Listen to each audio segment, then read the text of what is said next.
Drake to scam his own fans. Again, you won't believe what happened at his Toronto show and why Cupcake Drake is officially in trouble. Watch till the end, because this is going to get messy.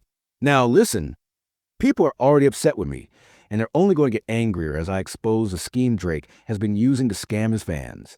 But before we dive deeper, make sure to leave a like so everyone can see this and understand how Drake has deceived his fans in one of the most shameful ways imaginable. If you're ready to see how Cupcake Drake is in trouble, it all centers around another viral clip exposing what it's really like to be a Drake fan in 2025 and just how disappointing that experience has become. Be sure to like and subscribe, because with each passing day, it's becoming clearer that Drake is not the person he portrayed himself to be. Even his most loyal fans, the ones who defended him relentlessly just to avoid feeling embarrassed for supporting him, are starting to realize the truth. Despite their loyalty, the OVO community is struggling, and it's only a matter of time before everything falls apart. So again, leave a like, because we're needed.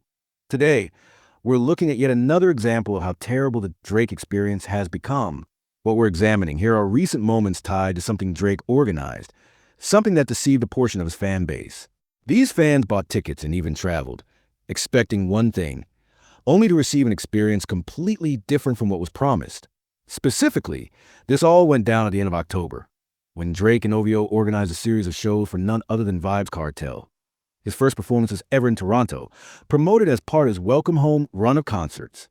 And this is where the trouble begins. Before we get into the details of how Drake's fans are now saying they were scammed, let's take a moment to understand how this concert was presented and marketed to give Drake's fans a bit of credit. Even though they are, well, Drake fans, the way this event was framed in terms of lineup, touring, and presentation was highly misleading. And I mean very misleading. The reason I say that is because when Drake announced these performances, the promotional material made it look like he was a central part of the event. His name was plastered all over the flyers, right next to Vybz Kartel's, and the way he spoke about the shows only reinforced that impression. Adding to confusion, the concerts were scheduled during Drake's birthday weekend, making it seem like a celebration for him. Considering that Drake hasn't performed a full concert in Toronto for years, fans had every reason to believe he'd be giving a major performance or at least have a strong presence at these shows. But here's where things started to get troubling. On the first night, when Vybz Kartel performed, Drake was everywhere, making speeches on stage, running around the arena, and even doing a brief DJ set where he remixed some of his biggest R&B and pop hits, basically anything but rap. So, if you went on the first night, you could argue you got some kind of Drake performance. However, on nights 2 and 3, Drake wasn't even there. That's right. Despite the branding, the OVO logos everywhere, and his name being used to promote the event, Drake didn't show up for 2 out of the 3 nights. And that's where things took a turn for the worse. It's fair to say that the sixth god might as well have turned into the scam god. What's gone viral now only adds to the embarrassment. It's ironic because the same fans who attend these OVO-branded events often end up being the ones to expose how disappointing the Drake experience really is. After clips surfaced of water bottles being thrown at him on stage, Drake forgetting lyrics, and even having garbage hurled at him during his last tour, the disaster, some awful shows for you, or some special shows for you tour, whatever it was called, you'd think things couldn't get any worse. But here we are again. This latest controversy shows how Drake misled fans into thinking they were buying tickets for a Drake concert, only to end up seeing Vybz Kartel instead. A viral video now shows fans in the audience, clearly confused and disappointed, wondering where Drake is. You can even spot one guy yawning, a perfect symbol of just how misguided the whole event was. You could clearly see how miserable some of these fans were. They came expecting to see Drake, only to find themselves at a Vybz Kartel concert. Now, most people were probably thrilled about that. Vybz is a legend, but for Drake fans, it was a major letdown. It's easy to poke fun and say, well, they're Drake fans. What do they expect? But honestly, as a concert goer in 2025, in an industry that has become increasingly confusing, convoluted, and often exploitative, I can't help but feel a bit bad for them. They genuinely believed Drake would be performing, and based on the branding and the way he promoted the event, you really can't blame them. They spent their hard-earned money and time expecting one experience, only to get something completely different. From that perspective, and as someone who genuinely sympathizes with concert-goers, I have to say, the touring game these days is a mess. Still, I'm conflicted. On one hand, Drake is an undeniably weak live performer, paying to see him, knowing that most of the time he just lets the crowd sing the lyrics while he acts like a karaoke host, already feels like a bad deal. Honestly, you might as well stand in front of a mirror, play Marvin's Room, and sing it to yourself. But on the other hand, objectively speaking, this situation is just wrong. The way Drake and his team promoted this event was deceptive. It misled fans into thinking they were getting a full Drake performance when that wasn't the case. People spent money, made travel plans, and invested their time based on false expectations, and that's unacceptable, especially when Drake had been hyping up his presence at the shows.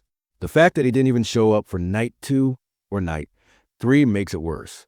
I'm not sure which night that viral video was filmed, but judging by crowd's energy or lack thereof, it's safe to assume it wasn't the night he appeared. If Drake had been anywhere in sight, whether in the DJ booth or across the arena, those fans would have reacted differently. Overall, this entire situation is bizarre and disappointing. I genuinely don't know who to feel worse for, the fans who got duped or the people still trying to fend Drake after everything. But one thing I'll say with absolute certainty, Drake scammed his fans. And honestly, it seems like that was exactly the outcome he wanted. Because at the end of the day, Drake didn't care who showed up, he just cared that they did. He just wanted to fill the venue and boost numbers. It's obvious Drake had a financial stake in this event through OVO Sound, since they were the ones organizing it. Whether they had to use his name as bait or not, it worked. Every seat in that venue was filled, even if many fans were there under the false impression that Drake himself would be performing. And this is where things get even stranger. Let's break down Drake's perspective here, because this wasn't just a misunderstanding. This was a deliberate move on his part. He knew exactly how misleading the promotion was, but he went ahead with it anyway because he wanted one thing: results. He didn't care about the backlash or the disappointed fans. What's become more and more clear with every decision Drake has made over the past 5 or 6 years is that he stopped prioritizing authenticity or artistry and started focusing almost entirely on metrics, numbers, certifications, and surface-level success. A perfect example is his most recent album, For All the Dogs, Scary Hours Edition, SSS for You, which went platinum. Drake has been bragging about that nonstop, but honestly, who cares? He's basically the only artist still publicly updating his certifications as if it proves something monumental. Sure, it's technically a platinum album, but it's nowhere near the cultural or creative triumph he's trying to make it out to be. And this same mindset is exactly what drove how he handled his concert. From events like this one to his joint projects and tours, Her Loss with 21 Savage, the scattered and directionless Honestly, Nevermind, or even earlier releases like Dark Lane demo tapes, there's been a clear pattern. Drake has been coasting on name recognition, diluting his brand with half-hearted collaborations, and relying on spectacle instead of substance. When you compare him to others in his tier, artists like Kendrick Lamar or J. Cole in terms of lyrical and conceptual depth, or Tyler, the Creator, and Travis Scott when it comes to live performance and touring creativity, the difference is stark. Those artists consistently deliver unique, high-quality experiences. Drake, meanwhile, seems content to slap his name on anything that will sell tickets. Even with this OVO-organized event, it's clear, if his name was on the bill, he was involved. And knowing Drake's ongoing deal with Live Nation, a massive agreement that essentially obligates him to keep performing, it's not hard to see why he might have pushed the show so aggressively. But at the end of the day, it wasn't about giving fans something meaningful. It was about filling seats, padding stats, and keeping the Drake machine running, no matter how disingenuous it had to be. We can assume this show was simply another part of Drake's ongoing obligations, just another way to keep fulfilling his commitments to OVO, regardless of how exhausted or uninspired he's become. No matter how much he may want to stop, and no matter how poorly executed these efforts are, he continues to push forward because he has to. With this event, Drake used his name to sell tickets, yet contributed very little to the actual experience. It's the same pattern we've seen with his recent projects, and the same reason 2 of his last 3 albums have been collaborations. At this point, it's clear that Drake is trapped in a series of deals that force him to constantly produce albums, concerts, appearances, anything that keeps the machine moving. Because of the choices he's made and the obligations he's taken on with labels and touring companies, Drake now finds himself in a position where he's required to keep creating, even when the inspiration is gone. And although he agreed all of this, what he's doing now has become painfully formulaic. It's simple. If you're Drake and you have to release an album every 6 months to a year or put on a concert series every quarter, what's the easiest way to meet those requirements without burning out completely? You split the work. That's exactly what he's done. From her loss with 21 Savage, to the rumored project with PRTY and the XDLR, to these Vybz Kartel concerts. Each one follows the same playbook. They're technically Drake projects, but they're padded with collaborations and guest appearances to lighten his workload. And while these events were clearly OVO productions, the marketing still positioned them as Drake shows. Even the ticketing platforms promoted them that way. It's all part of a calculated system. A grift, really. Drake has boxed himself into a corner where he's being asked to deliver more than he's capable of. And instead of stepping back to create something meaningful, he's resorted to cutting corners. He's turned his artistry into a fast food assembly line, churning out content for the sake of obligation rather than passion. Now, to keep things running, he's relying on others, leveraging names like Vybz Kartel, Party Next Door, or whoever else he can attach himself to, not to elevate them, but to make his own workload easier. It's all about maintaining appearances, pretending he's still innovating and expanding OVO, when in reality he's just coasting. And with all of this, what it really shows is just how much Drake's work ethic, or lack thereof, has shaped everything he's been doing lately. For years, he's prioritized the superficial, the image, the numbers, the hype, over the actual quality, merit, and experience of his work. At this point, Drake has become almost a glorified con man, running around trying to get conversions, push projects, and keep the momentum going, regardless of the consequences for fans or collaborators. Moments like this, fans showing up to a Drake concert only to find themselves at a completely different show, perfectly illustrate that. People are confused, yawning, unsure what's going on, and left disappointed. And I'm going to be blunt here. Drake is not taking care of you, the fan. He's not in it for you, and he's not in it for the people he works with either. Who is he doing it for? Himself. He's focused entirely on cutting corners while still fulfilling the restrictive deals he signed. Deals he bragged about endlessly, like that $400 million contract. But now he's trapped. He has virtually no artistic freedom, and his career has become a cycle of obligation. Tour, appear, promote, repeat. He's stuck doing the most embarrassing, cringeworthy things just to stay in the spotlight and honor the contract he agreed to. The Live Nation deal is a perfect example of just how trapped Drake has become. Once he could pick and choose his shows, dodge locations he didn't want to visit. Australia, Europe, or anywhere else. And the world would still see him as untouchable. But that leverage is gone. What once seemed glamorous, jet-setting around the globe, performing for sold-out crowds, and being the center of attention, has now transformed into one of the most grueling, soul-crushing jobs imaginable.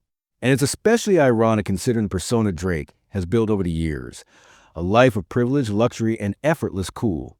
The reality is now far from that image. This is where the gimmicks and shortcuts come in.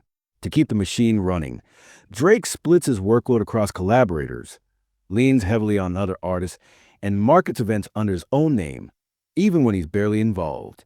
On paper, it looks like a Drake experience.